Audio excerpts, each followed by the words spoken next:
አሁን የምንገኘው በደቡብ ምዕራብ ክልል በጉራ ፈርዳ ወረዳ ነው።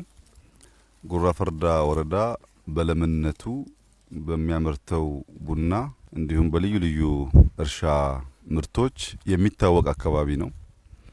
የማህበረሰቡ ሁኔታ ቅይጥ ነው። ከተለያየ አካባቢ የመጡ ሰዎች በጋራ የሚኖሩበት እጅግ ለም የሆነ በእርሻ በቡና የሚተዳደር ህዝብ ነው።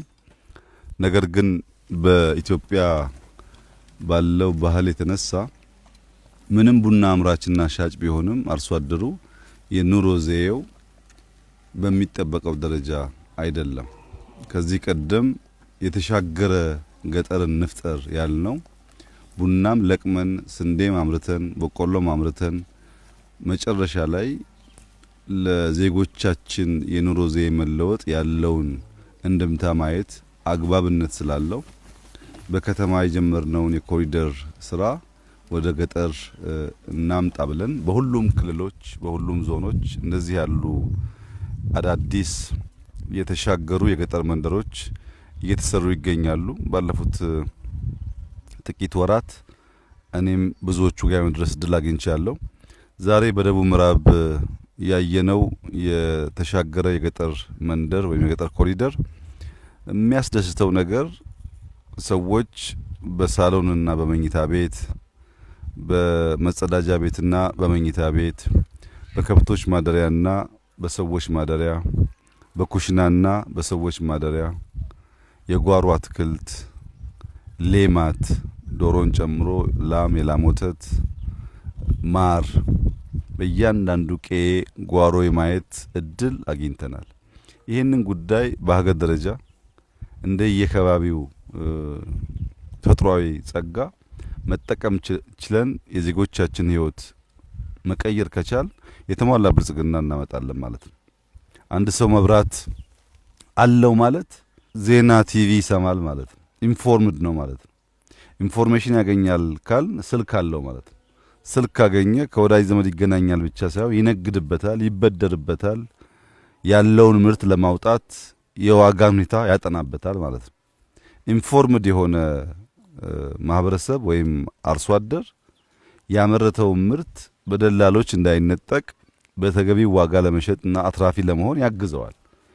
ቅድም እንዳየነው በእያንዳንዱ ጓሮ ጎመን፣ ሰላጣ፣ ማር ካለ ሰው ቢያንስ በምግብ ምክንያት ህይወቱ አደጋ ላይ አይወድቅም። በጓሮ ያሉ ምግቦች በከባቢ ካሉ የእርሻ ውጤቶች ጋር ተደምረው በቂ ምግብ የሚያገኙበትን እድል ይፈጥራል።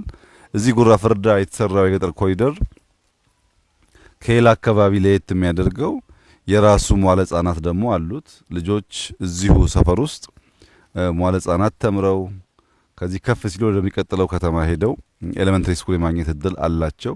እነዚህ ልጆች ደግሞ ዛሬ ዘርተንባቸው ሰርተንባቸው ነገ ሀገር የሚረከቡ ይሆናሉ። በድምሩ ብልጽግናን እናረጋግጥ ሲባል በቁጥር የሚታይ እድገት ብቻ ሳይሆን በከተማም በገጠርም የእያንዳንዱን ዜጋ ህይወት መንካት አለበት ነው።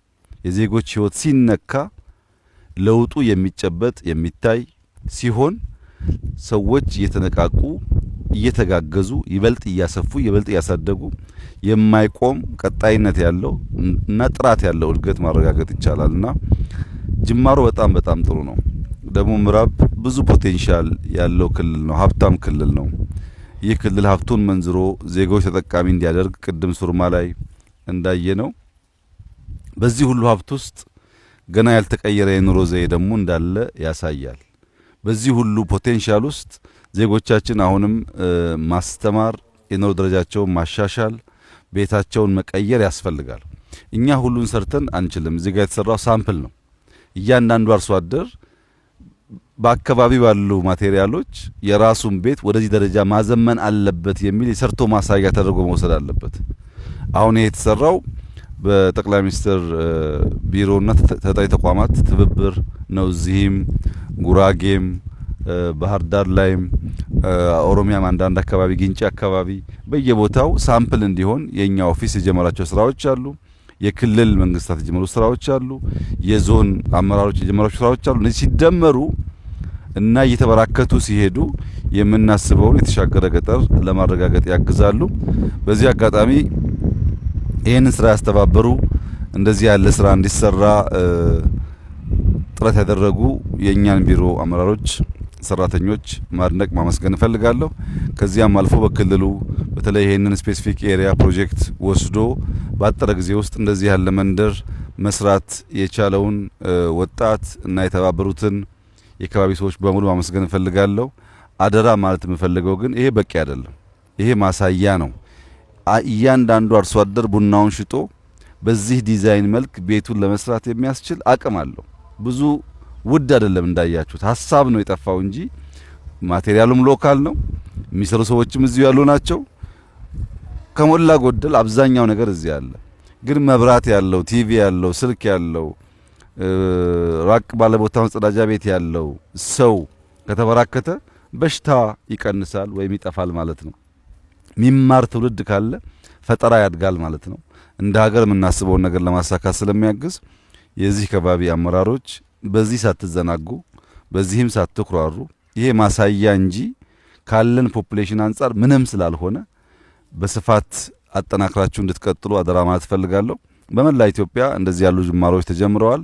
እንግዲህ ገጠሩን በእርሻ መጀመሪያ ካነቃቃን በኋላ በግሪን ሌጋሲ ያ የጀመርነውን ስራ ካጠናከርን በኋላ ቀጥለን በሌማት በየመንደሩ ዶሮ፣ ላሞች እንዲበራከቱ የሰራናቸው ስራዎች የሚጨበጥ ውጤት ማምጣት እየጀመሩ ሲሄዱ ይሄ ጉዳይ ቤተሰብ ላይ ማረፍ አለበት፣ ዜጎች ላይ ማረፍ አለበት። በስንዴ ያገኘነው ውጤት፣ በቡና ያገኘነው ውጤት፣ በሌማት ያገኘነው ውጤት የነሱን ህይወት ቀይሮ ማየት አለብን በሚል የጀመርነው የገጠር ኮሪደር ፍሬ እያፈራ ነው። እኔ በጣም ደስተኛ ነኝ። ግን እንድንበረታ፣ እንድንጠነክር፣ እንድንሰራ ይሄን ነገር በፍጥነት እንድናባዛ አደራ ማለት ፈልጋለሁ። እጅግ ጥሩ ጅማሮ ነው። ይስመርላችሁ፣ ይቀጥልላችሁ። የዜጎቻችሁን የደስታ እንባ ለማየት ያብቃችሁ። ቅድም ያየነው የደስታ እንባ የእያንዳንዱ አመራር መሻት ነው። ዜጎች ደስ ብሏቸው ሲያነቡ ማየት የኛ ፍላጎት ነው። በዚህ አግባብ ተባብረን በመስራት የዜጎቻችን ህይወት እንድንቀይር አደራ ልላችሁ ፈልጋለሁ። እኔ በጣም ደስ ብሎኛል። እናንተም እንኳን ደስ ያላችሁ።